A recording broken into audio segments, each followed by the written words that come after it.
Hello, I'm Black Gitari from BSI. Today, I will present a redesigned pattern for a poorly designed website using Adobe. The website I chose is info.cern, the very first website ever created. Why I choose this website? I chose this website because although it has historical, its design is outdated and not conservative. The visuals are very plain and mostly text. The navigation is confusing because it's just a list of links without stuff. It also lacks of responsive, so it's hard to view on modern devices like phones or tablets. Why it needs improvement? In today's digital world, websites is need to be mm, engaging, accessible, and easy. By redesigning this website, we can preserve its historical intent but present it in a modern, user-friendly way. Bale po may nagawa na po ako. I-design. Ipapakita.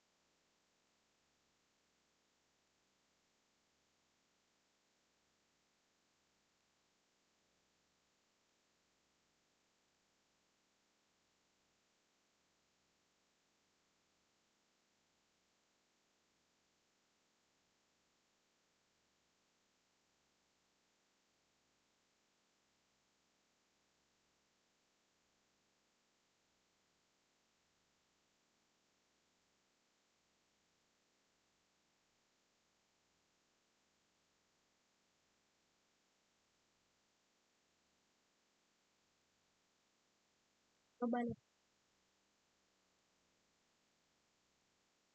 and first, ito po sa first po is the home. I added a header with a logo and a navigation.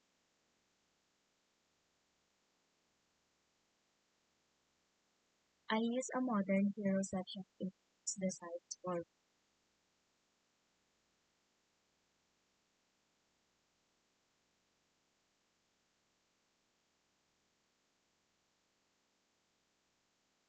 Dito po sa homepage, ang bagong homepage ay may maling header na my home about history content. Kapag clinic home up or about history resources and usap po siyang home about history or para po mas madaling mag-navigate ang user. Then po ang title nito is the world's first website. And may tagline po na redesigned for today, preserving history for today. And dito po is nag-call to action button. Store history para agad mahikayat ang users na alamin ang laman ng website or yung site.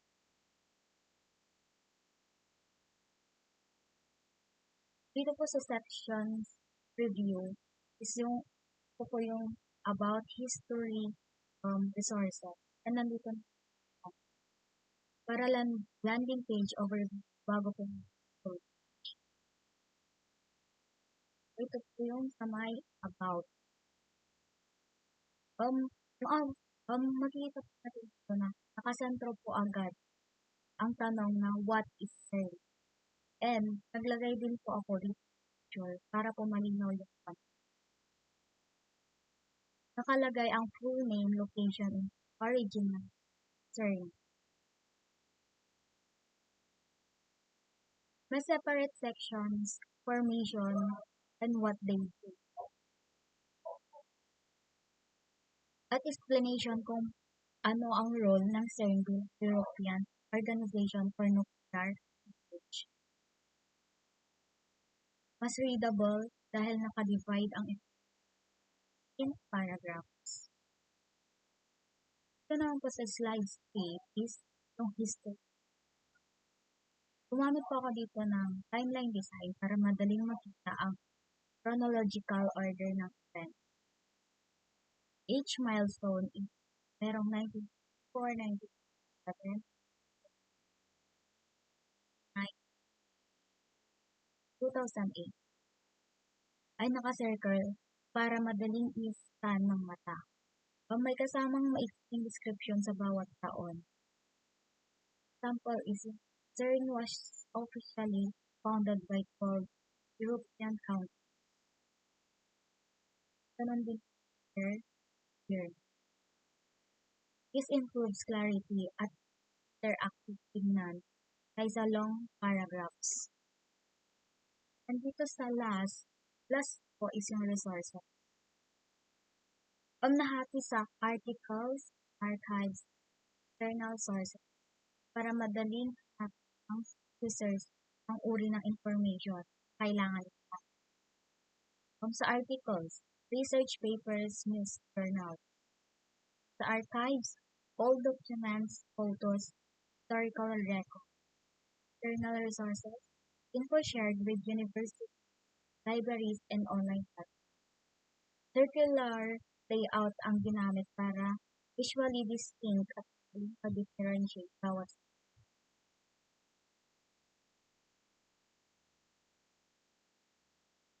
Kasi po kapag yung una pa rin design ng website, luma at mahirap basahin ang original CERN website. Itong redesign ko ay nagbibigay ng mas malinaw ng navigation, modernong layout, at madaling i-browse na structure. At bawat page ay nakafocus sa clarity, stability, and accessibility. So dito po, sa una po is so naglagay po ako dito ng logo ng CERN, yung pangalan niya, or yung pangalan ng website. And may navigation bar dito about stories. Gamit ako dito ng text para malagay ko. So is, gamit ako ng time para mag-order. And dito rin po is gumamit text and change ko lang yung sa may font para mas maganda. And ganun din po dito. Dito sa explore history is gumamit ako ng rectangle para maging button. Kung nilagay ko itong explore history gamit ang text. And pinalitan ko din ng font and size ng letters. And dito sa about is may rectangle dito. So, dito is yung picture. Then, about and etc. nalagay. Then, history. Dito din is gumamit ako ng circle para doon ilagay yung year, bawat year ng history. And sa rectangle is doon naman. And dito po sa resources, text po yung and ito po sa my resources, articles, archive. So, green po lang sila. And libahan ko din yung font and size ng letters. And contacts. Kikita service portal access is to the open din yung desk at CERN that's yung phone nandito rin po. Kung madali lang makikita. And dito sa about,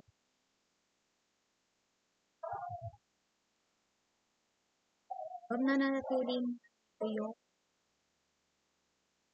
navigation bar and mismo name ng website para mas madali.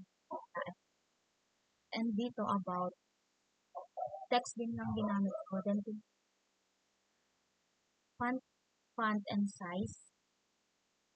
And ganon din dito sa what and where.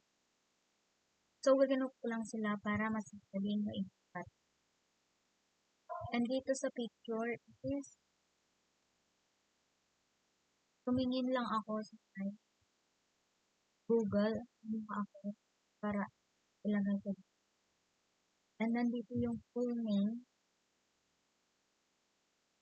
And then yung location. On the border between Switzerland and us. And nandito din yung mission and what we do. So, gumamit lang ako ng text dito para about. And next is yung history. Dito pa rin po yung pangalan ng website and yung navigation. History is gumamit lang ako ng text para lagay kong history. And then, lagay ako ng line, circle, and rectangle. So, dito, sa line is para mag-connect yung bawat year. And yung year na nandito is gumamit lang ako ng text ng or yung mga yung 1950. Ganun na rin po dito hanggang sa resources, pangalan ng website. Dito makikita mo yung articles, archives, journal. So, gumamit pa rin po ako dito rectangle and text para malagay yung article. And dito is gumamit ako ng rectangle. And sinate ko lang siya na parang mag-bilog na siya pero hindi. So, yun lang.